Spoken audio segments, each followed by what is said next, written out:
Hallo liebe Freunde, ja, es ist wieder mal soweit, ganz im Sinne von alle Jahre wieder, kommt das Christkind wieder, nieder oder kehrt nieder, wie auch immer. Ist auch dieses Jahr wieder mal soweit mit den Weihnachtsfeiertagen generell.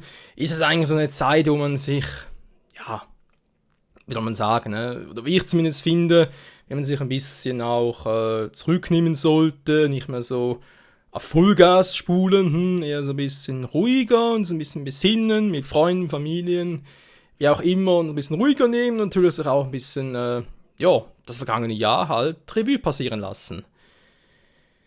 Bevor ich dazu aber mir natürlich jetzt noch speziell in diesem Infovideo komme, weil das könnte länger dauern, man kennt es von mir, ja, dass das eher, da jetzt mal so schlecht einschätzen kann, dann soll auch Infovideos eher ein bisschen länger dauern als gewünscht. Kommt das erst zum Schluss und ich werde trotzdem aber erstmal, was trotzdem das Wichtigste ist, natürlich mal die Gelegenheit ergreifen und mich bei euch allen bedanken. Für ein weiteres interessantes, aufregendes und spannendes Jahr 2016. Ich meine, ja, wie gesagt, ich bin auch schon seit über 5 Jahren Let's Player. Und dass ich halt nach dieser langen, ganz trotz allem sagen, langen Zeit immer noch hier auf YouTube unterwegs bin, meine Videos immer noch angeschaut werden und so und so fort und dann noch kommentiert werden, immer noch Fleiß dabei seid und mich damit natürlich unterstützt, ist mir insofern doch sehr, sehr wichtig, wenn ich es halt zwischendurch am Jahr und so eigentlich viel zu wenig sage und viel öfter tun sollte. Möchte ich vor allem jetzt mal die Gelegenheit dazu ergreifen und mich herzlich bei euch allen dafür bedanken und ja, hoffentlich auf ein weiteres, vielleicht besseres Jahr 2017. Besser im Sinne von ganzen, ja, wie soll man das kurz und bündig zusammenfassen, im ganzen YouTube-Verhalten, sagen wir mal so, wegen dem ganzen YouTube-Verhalten, dass das hoffentlich im nächsten Jahr besser wird, also kommen wir später nochmal ganz kurz. Wenn es jetzt doch mal das zu erwähnen, was ich als erstes ein bisschen wichtig und interessanter finde, da es ja auch wirklich Let's Plays an und sich direkt betrifft. Und zwar wie bereits eigentlich letzten Jahren fast immer, ja, ich glaube eigentlich wirklich immer, habe ich es eigentlich immer so gemacht, über die Festtage jetzt mal ein bisschen was anderes geboten habe. Entweder irgendwelche Special-Videos oder mehr Videos oder sonst irgendetwas, immer ein bisschen unterschiedlich. Ist auch gut so. Dieses Jahr, wie erwähnt, ein bisschen ruhiger. Und auch noch, chaotischer nicht, aber trotzdem ein bisschen, immer ein bisschen, war. Soll ich sagen, ein bisschen anders? Nee, eigentlich auch nicht, war. Egal, kommen wir gleich mal zum Punkt. Und zwar hier ist jetzt mal die Aufstellung für die Weihnachtstage. Das sind bei mir jetzt mal 24. bis mit 26. Dezember. Hallo Stimme. Ja, man sieht schon, 13 Uhr, Fragezeichen, Fragezeichen, Fragezeichen. Nee, das sind die 3 Fragezeichen mit gemeint, sondern da ist etwas, was ich sag's mal so, worauf ich mich eigentlich schon sehr, sehr gefreut habe, das mal zeigen zu dürfen. Und das Spiel findet sich allerdings noch in der Close Beta, habe jetzt zum Glück noch einen Key bekommen, damit ich das euch allen halt noch zeigen darf und auch für mich selbst noch, also komplett blind. In diesem Sinn ein 3-teiliges Let's Test und denke mal, wenn das Spiel offiziell raus ist, wird das vermutlich ziemlich häufig gespielt, vielleicht sogar in künftigen Livestreams und so. Oder generell als Let's Play. Mal schauen, war. Das zumindest mal noch das, die Überraschung in diesem Sinne. Man sollte trotz allem, auch wenn man irgendwie sagt, ja, bin zu alt für Geschenke und so weiter, für Weihnachten und etc. Ich finde, so eine kleine Überraschung gehört trotz allem dazu, weil das irgendwie, weiß auch nicht. Hat irgendwie was noch vom Zauber der Weihnacht. Gut, der klingt jetzt gerade ein bisschen sehr weit hergeholt, aber ihr wisst schon, was ich meine, war. Das andere, sag ich mal 15 Uhr, quasi der zweite Slot, ist dann auch wieder ein 3-teiliges Let's Test. Diesmal aber ist es bekannt, und zwar zu Final Fantasy 15. Oh yes. Das Spiel, was gerade ziemlich im Hype ist, im Grunde genommen noch relativ frisch. So ist gerade ein paar Wochen raus und so. Auch hier, ich hab's noch nicht angetestet. Ich hab's ja sowieso erst letzte Woche gekauft, das Spiel. Aber inzwischen aber auch schon den Film. Ja genau, und dann eigentlich nur den Film mal geschaut, ein Anime. Hat man mir empfohlen, auch vorher schon zu sehen, und momentan komme ich irgendwie gar nicht dazu. Ich muss ihn nachher auch noch aufnehmen für morgen, also die nächsten Tage, deswegen Muss man gucken, ob man noch dazu kommen, dass ein Anime auch noch gucken kann, aber den Film Kingsglaive, Final Fantasy 15, kann ich Ihnen nur empfehlen. Der ist echt geil gemacht, so ähnlich wie die anderen Final Fantasy Filme, war? Gibt ja dann noch Final Fantasy Advanced Children. Final Fantasy Die Mächte in dir. Hat zwar im Final Fantasy in diesem Sinne nicht viel zu tun, wenn wir eher sind. Finde trotzdem noch gut gemacht. Und Final Fantasy 7 Advanced Children. Das ist eigentlich auch ein ziemlich geiler Film. Und ja, von Animationstechnik her. Ist es eigentlich der gleiche Stil und daher, wie ich finde, eigentlich für jeden Anime und vor allem auch sicher jeden Final Fantasy Fan sicher empfehlenswert. Jo, das war mal dazu. Je nachdem halt, wie auch eure Resonanz dazu ist, vor allem speziell Final Fantasy 15, weil es doch eher ein größeres Spiel. Ganz danach überlegen, ob das demnächst mal Let's Playen sollte oder ob wir sagen, nö, Let's Play dazu reicht, weil im Let's Play erstens mal zu groß, zweitens zocken es bereits so viele, drittens, ich kann es gar nicht richtig zocken, kann ja auch sein, dass ich irgendwie schlecht im Spiel bin, wer weiß das schon.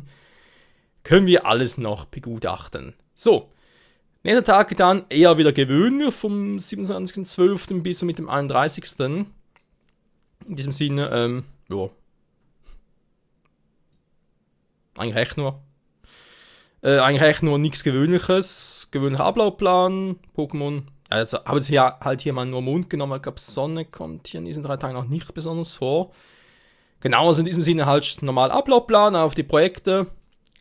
Fertig in diesem Sinne. Auch nur damit ihr wisst, dass trotzdem noch etwas kommt. Am 1. Januar, da sind wir noch am Gucken. Also ich habe einerseits noch, ich soll das jetzt genau erwähnen, ich habe einerseits, ja, kann man sagen, es doch so. Einerseits wäre die Option noch für ein Together-Video. So ähnlich wie letztes Jahr. Da müssen wir dann noch gucken, erstmal wegen der Zeit, nach wegen dem Spiel, weil da sind wir uns noch ein bisschen uneins, was wir da zocken sollten. Zum anderen hätte ich da auch noch ein Spiel, was ich eigentlich schon seit längerem mal abschließen wollte. Schon seit fast 5 Jahren schon, wenn wir eher sind. Aber bis ich mich da wieder eingespielt habe. Also ich habe es in den nächsten Tagen vor, damit mal einzuspielen. Wenn es gut geht, kommt das dann am 1. Januar. Wenn nicht, muss man noch länger drauf warten und vielleicht sogar cancel das ganze Projekt mal, weil irgendwie, also cancel, ist eigentlich nur eine Folge, die fehlen würde und insofern, es ist halt echt noch ein bisschen spezieller.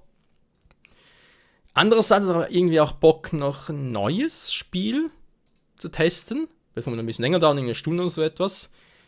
Und zwar aus dem Grund, weil ich das noch gerne mal Let's Playen würde. Nächstes Jahr dann mal. Hat auch damit zu tun, dass dann nächstes Jahr mal irgendwie die 2. Staffel davon erscheint, vom Anime dazu. Und ich bin auch gerade erstmal auf diesen Hype-Zug, sag ich jetzt mal, auf diesen Hype-Train aufgestiegen. In diesem Sinne wäre es eigentlich noch praktisch, wenn das irgendwie mal vorher noch testen könnte. Jo, genau. Gibt aber natürlich auch die Option, dass wir sagen, nö, komm, 1. Januar macht jetzt gar nichts, Pause, Ruhetag, einfach mal, weil ich keinen Bock habe, irgendwie 31. noch irgendwie zwangsweise aufnehmen zu müssen und so, da man echt irgendwie, sage ich mir, nö, komm. Muss ich auch mal Pause machen, so etwas in der Art, von dem her wäre das auch eine Option. Ansonsten am 2. Januar wie gewohnt wieder mit einem normalen Ablaufplan. So, können wir ganz kurz noch zu künftigen Let's Plays, bevor ich das auch noch vergesse, habe natürlich auch schon eure Kommentare da mitunter. Habe ein bisschen genauer studiert und mir auch so ein paar Gedanken gemacht. Ich denke mal, was natürlich dann als nächstes kommen wird. Das wird ziemlich sicher das nächste Let's Play sein, Ende Januar dann. Wird dann Tales of Berseria sein. Ist von dem her, wenn man so will, ein Prequel von Tales of Berseria. Ich meine, spielt immerhin 1000 Jahre vorher. In der gleichen Welt und so. Und daher, wird sicher interessant werden. Freue ich mich schon sehr darauf. Das mal das eine. Das andere, was ja auch schon öfters geschrieben hat, sind mehr Yu-Gi-Oh! Spiele. Habe ich bei mir auch weit oben auf der Liste. Die Frage ist bloß noch, was für Spiele. Ich meine, so, sag ich mal, normale Duellspiele, wo man halt keine Story und so weiter hat, gibt es ja in Hülle und Fülle. Das heißt, auf der PS4, auf der Xbox One, PSN, das soll aber auch bald mal kommen und so weiter und so fort. Und halt doch eher wieder die alten Klassiker, sprich so DS oder sogar Game Boy Advance Spiele, die halt auch ein bisschen mehr Story noch beinhalten. Gut, mit uns da das Kampfsystem, also das Kartensystem ja ein bisschen fragwürdig, aber das wäre eine geile Story. Bin ich nach dem Überlegen. Dritte Projekt, also dritte Variante, was ich vorhin angeteasert habe vom 1. Januar, was er dann gerne, oder was eine Variante wäre für den Let's Test. Was je nachdem, also angenommen, ich sage, okay, ich mache dann Let's Test am 1. Januar und eure Resonanz ist sehr gut, kann ich mir durchaus vorstellen, dass dann schon relativ bald kommen wird. Dann halt noch die restliche Story Let's Play. Kann aber auch sein, dass wir sagen, okay, nee, mit Let's Test machen wir ein bisschen später, oder starte einfach komplett quasi das Blindspiel, also blind wird es dann sowieso sein, aber einfach ohne groß anzukündigen, einfach so als Überraschungsprojekt, zack, hier ist es. Dann denken sich alle so, wow, echt, der zockt das geil, oder was, der zockt das auch, scheiße. Man kennt es heutzutage auf YouTube, wa? Gibt leider alles. Dann vierte Genre oder vierte Kategorie wäre in diesem Sinne wieder mehr Dragon Ball Spiele. Da habe ich ehrlich gesagt nicht mehr so viele offen. Ich meine, klar, ich kann auch irgendwie Budokai Tenkaichi 2 zocken, Tenkaichi 1 oder Budokai 3. Letztes Test haben wir gemacht, oder? Genau, Budokai HD habe ich mal gezockt, Budokai 2 und so weiter. Es ist ein bisschen schwierig. Ich meine, ich habe echt nicht mehr so viel auf der Palette, was... Wie gesagt, auch hier mit der Budokai und der Tenkaichi-Reihe, klar kann ich alle Let's Play, nur was bringt das? Ich meine, Story 21 Jahren Spiele, vielleicht hier und da noch ein bisschen was unterschiedlich. Also man kann das durchaus überlegen, vor allem Budokai Tenkaichi 2, vor allem der Story, bessere Erinnerung als Tenkaichi 3.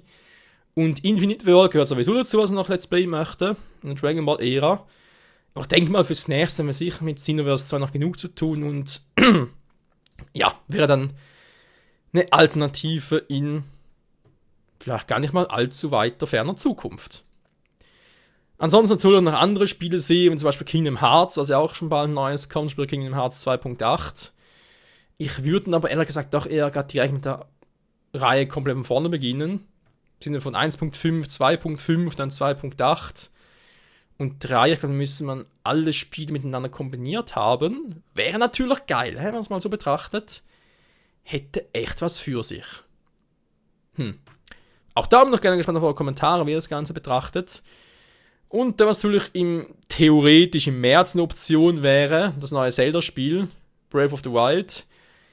Was natürlich schon gewaltig angeteasert ist. Der Hype ist fast schon in der Luft greifbar, der ist so riesig. Problem ist, nur Nintendo oder generell sind wir so uneinig, wann sie das Spiel rausbringen, so natürlich auch bezüglich der Nintendo Switch, wa? Weil es sollte eigentlich schon ein Launch-Titel werden, je nachdem, ob sich die Switch vielleicht sogar verschiebt auf irgendwie Juni und so etwas in der Art. Wie gesagt, ja, der Release auf März und so, der ist noch nicht fest. Also das ist nur mal so eine vorläufige Datierung, die man überall ein bisschen liest und so, aber eine fixe Datierung gibt es noch nirgends und deswegen, ja, ist ein bisschen fraglich, aber bin natürlich gezockt, keine Frage. Bin vor allem sehr gespannt, wo das überhaupt anzielen soll, wahrgemäße Timeline, weil eigentlich, ja, von Landschaft her und so weiter, das Master Schwert total verwildert, du hast Anspielungen wieder auf die Göttin Hylia und die ganzen Shikas und Shikas, nicht Shikas, sondern Shikas, spricht eigentlich schon eher für relativ zeitnah nach Skyward Sword. Ja, aber ist augenscheinlich ein neuer Link und so weiter.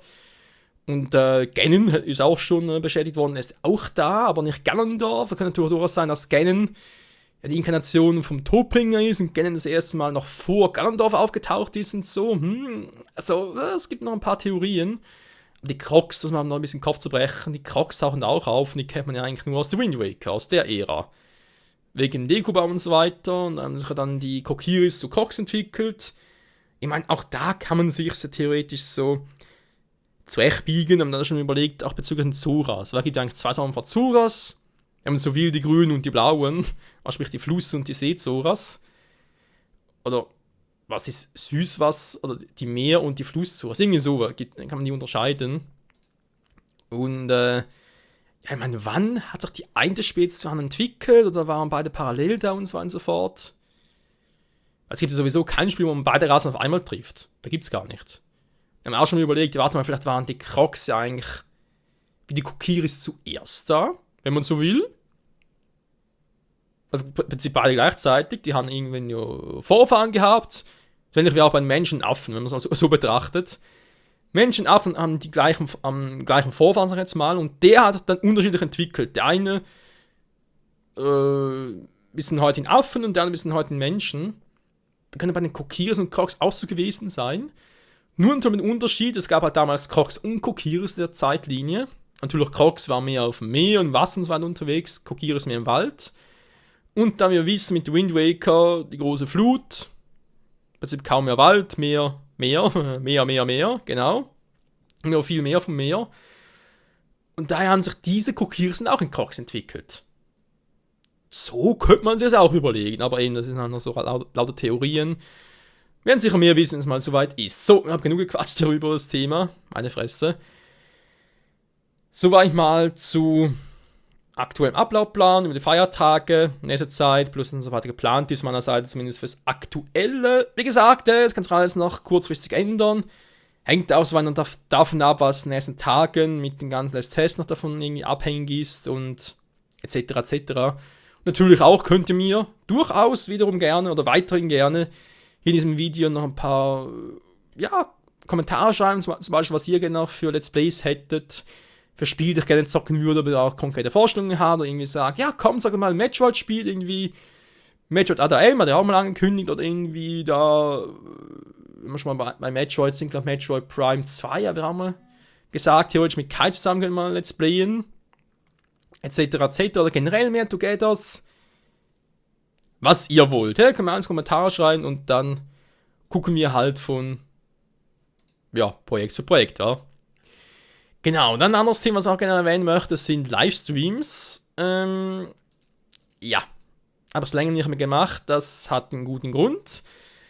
Und zwar das letzte Mal gestreamt habe, glaube ich, irgendwie September-mäßig oder so etwas in der Art. Damals war es noch mit Pokémon Soul Silver, Nuzlocke Challenge.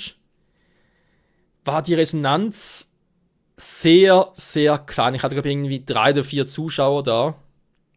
Und ist natürlich, wie gesagt, natürlich schön, ich mache es für jeden gerne und so weiter und so fort. Dass ich irgendwie sage, nö, bei 3 und 4 das ist mir zu wenig, ich streame nicht mehr.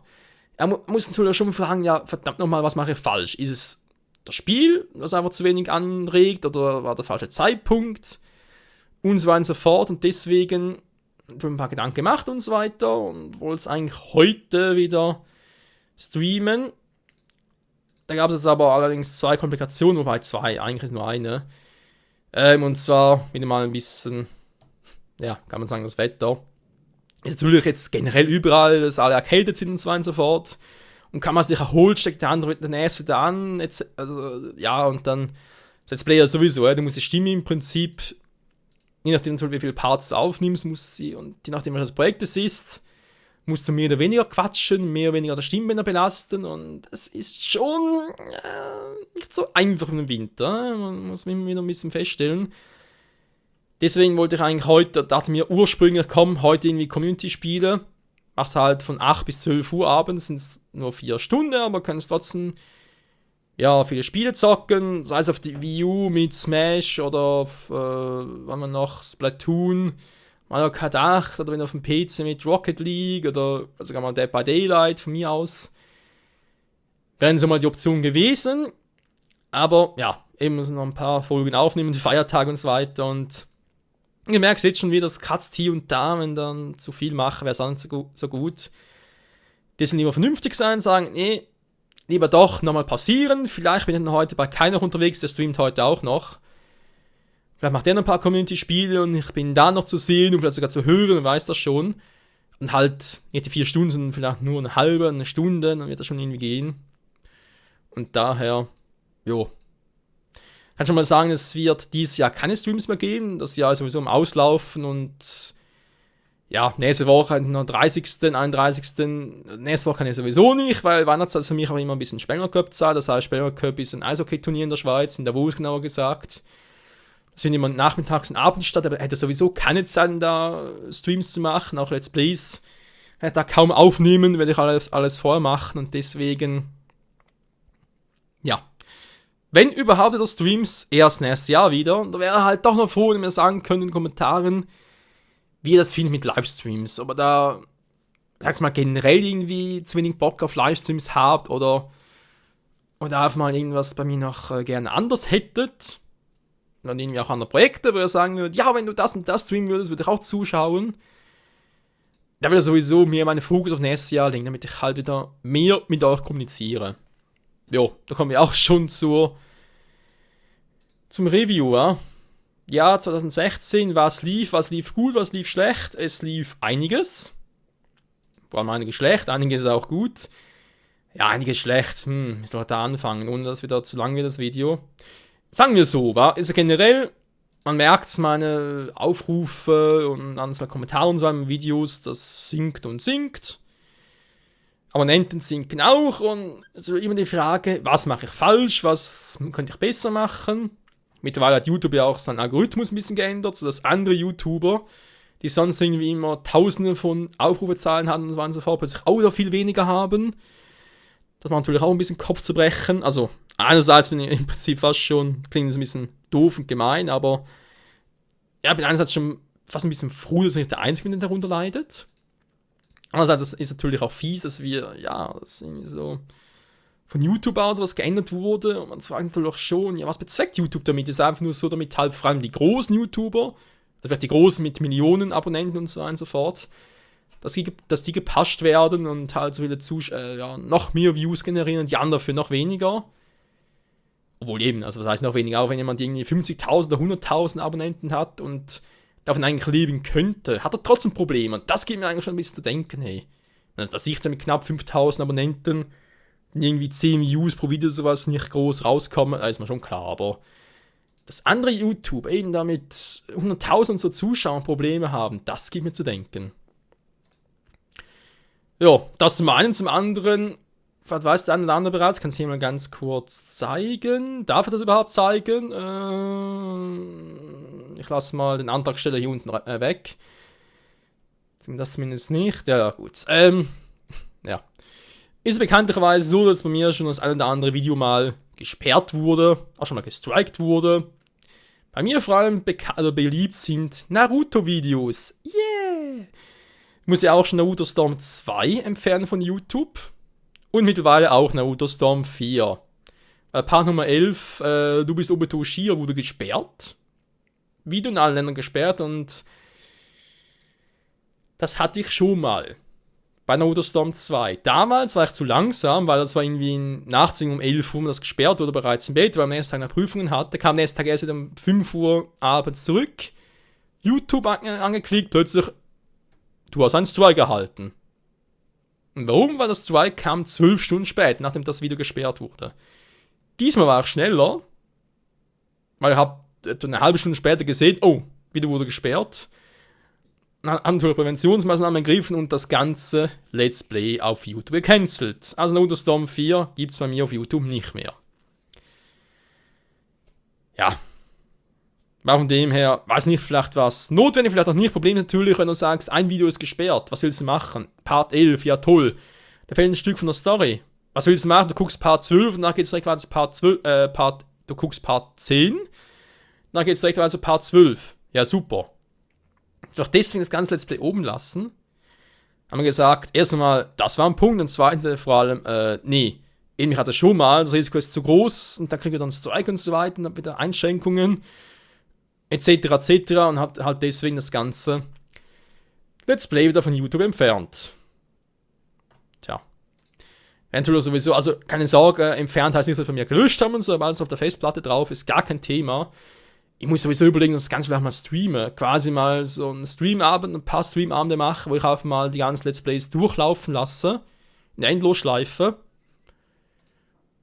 Und wie von dem her, ja, wäre von dem her zwar kein Livestream, es wäre quasi ein Off-Livestream, aber ja, wäre mal so eine Option, wenn man sich überlegen könnte. Wenn es zumindest mal auf Twitch noch, dann wird es trotzdem mal sehen und dann können es nachher selber da runterladen, die kann man ja bis 14 Tage später also runterziehen von Twitch und da hast du nicht gesehen, wenn man so eine Option war oder irgendwie auf mein Video hoch, einen anderen YouTube-Kanal, wo mir es egal ist, wenn ich dann Strike kriege zum Testen, dann müssen wir mal schauen. Aber ja, nur damit wir das wissen, irgendwie verwundert sein von wegen, wo ist Let's Play und so weiter. Nee, ich musste es leider echt entfernen. Aber es ist noch bei mir auf der Platte und je nachdem, was ihr für Meinungen habt und so weiter, kann man das durchaus noch überlegen, irgendwo wieder frei, öffentlich freizugeben. Genau. So. Sonst was vergessen? Ich glaube nicht, das waren alle Punkte, die ich soweit mal erwähnen wollte. Bedanke mich bereits fürs Jahr. Wie gesagt, hoffentlich auf in diesem Sinne besseres Jahr. Dann im Jahre 2017. Wenn ihr irgendwelche Wünsche, Anregungen und so weiter habt, gerne einen Kommentar schreiben. Ich antworte dann so schnell es geht. Und würde sonst noch sagen, ich wünsche euch allen schöne Festtage. Einen guten Rutsch ins neue Jahr. Hoffe, ihr feiert ja schön oder habt sonst entspannte Tage und ja, vermutlich dann entweder heute Abend bei Kai noch im Stream oder aber bis zu einem anderen Male. Danke fürs Zusehen und ciao zusammen.